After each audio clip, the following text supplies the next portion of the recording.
بسم الله الرحمن الرحیم. السلام علیکم ورحمۃ الله وبرکاتہ. برزل ټي وي دی طرف نه محمد علی جوهر تاسو په درنه خدمت کې حاضر دی. قدرمنو، نن مونږه تاسو باندې سیل کوو د دریای کابل. دریای کابل دی وخت چې کوم مشهور دا پوینټ دی دا د نوخار دی، حکیم آباد ته بالکل چې دې طرف ته راشئ نو د نوخار چې کومه دا سیند دی، اصل کې دریای کابل دې ته په دې باندې وایي، مونږ دې ته دلته ورته لنډې سیند وایي، خو دې ته دریای کابل په دې حواله باندې وایي چې دا د کابل کې چې کوم کوه هندوکش دی نو دا د هغې نه راوتلی او دا پاکستان کې داخل شوی دی او تقریبا دا چې دی نو 200 کیلومیټره دا اوږد دی او دا بیا تللی دی او اخري دا په اټک باندې چې دی دریای سیند ته راپرېوتی دی. خو دې کې یو بله خبره دا چې افغانستان نه دا راوتی دی، خو افغانستان کې په دې باندې 3 ډیمونه هم دي چې یو ناګلو دی، یو دی سروبي او بل دی دارونتا. دا 3 ډیمونه په دې باندې په افغانستان کې جوړ دي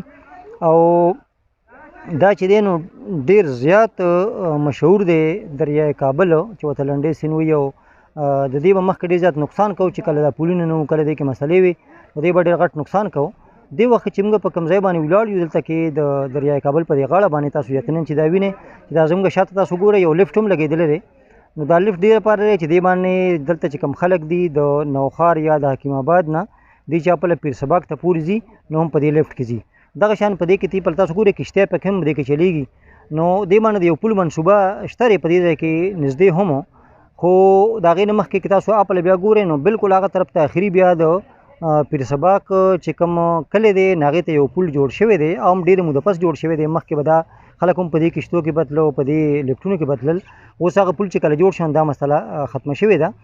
او بله دا ده چې دا د کوم دریای کابل دی وخت په نوخار کې نو په دې باندې ځای په ځای باندې مشهور پکنیک پوینټس هم جوړ شوي دي او خاص کر چې دی نو د فش هوټلې چې کومې دي چې هغې کې میان پکې تازه میلاویږي نو هغې ته خلک راځي او خاص کر چې کله موسم ډېر زیات ګرم شي نو بیا خلک دې طرف ته راځي او د دې نه باقاعده خوندونه اخلي. نو یقینا چې نن به تاسو دا ویډیو زموږ کتلی وي چې کوم د دریای کابل په حواله باندې وه چې دریای کابل د نوخار سیند ورته ځینې خلک وایي، ځینې ورته چې دی نو لنډې سیند وایي. خو اصل کې چې څنګه ما پر ویډیو په شروع کې وویل چې دا د کابل نه راوتلی او دا د مختلفو علاقو نه راتېر شوی دی او بیا دا اخري پرېوتی دی اټک په مقام باندې دریای سیند کې. نو یقینا چې دا سیل به تاسو کړي لږ غونته کې موږ به انشاءالله کوشش کوو چې په مخکې ویډیوز کې بیا تاسو باندې پوره سیل د دې سیند وکړو او تاسو ځان سره بالکل نیغ اټک ته بوځو او هغه ځای ته تاسو ته وښیو په دې ویډیو کې چې کوم ځای کې دا ملاو شوی دی بیا چې دی نو دریای سیند کې دغلته کې دا دواړه ملاو شوي دي. او بله خبره دا ده چې دا دریای کابل چې دی نو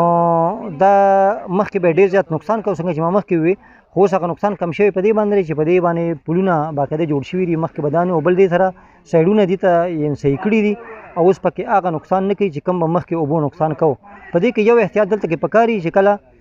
مونږ د نوخار پول ته ورشو هغې نه لاندې بیا هلته کشتۍ دي او هغې کې خلک د سیر سپاټې لپاره په هغې کې چکرې مکرې پکې لګوي نو په هغې کې ډېر زیات احتیاط پکار دی ځکه چې په دې ګرمۍ موسم کې دغلته کې ډېر زیات رش وي نو هغې کې یو خو پکار دی چې په دغه کشتو کې چې کوم کسان دي هغه پکې محدود کېنولی شي، هغه پکې زیات نه وي. او بل دې نه علاوه اوبو ته کتل هغه ټایم کې پکار ځینې وخت د شکال موسم کې دا ډېر زیات په دې کې ډېر زیات اوبه راغلي نو پکار دی چې د هغې نقصاناتو نه سړی بچ شي ځکه چې دې کې اکثر داسې کیسونه وشي چې وي کشتۍ ډوبه شوه دومره کسان پکې چې ډوب شو هغې سره نو دغه لږ شان احتیاط پکار دی. قدرمنو، نن تاسو دا ویډیو وکته د دریای کابل په حواله باندې. تر بل ویډیو پورې محمد علی جوهر له ورکوي اجازت. د الله په امان او وختونه مو په خیر.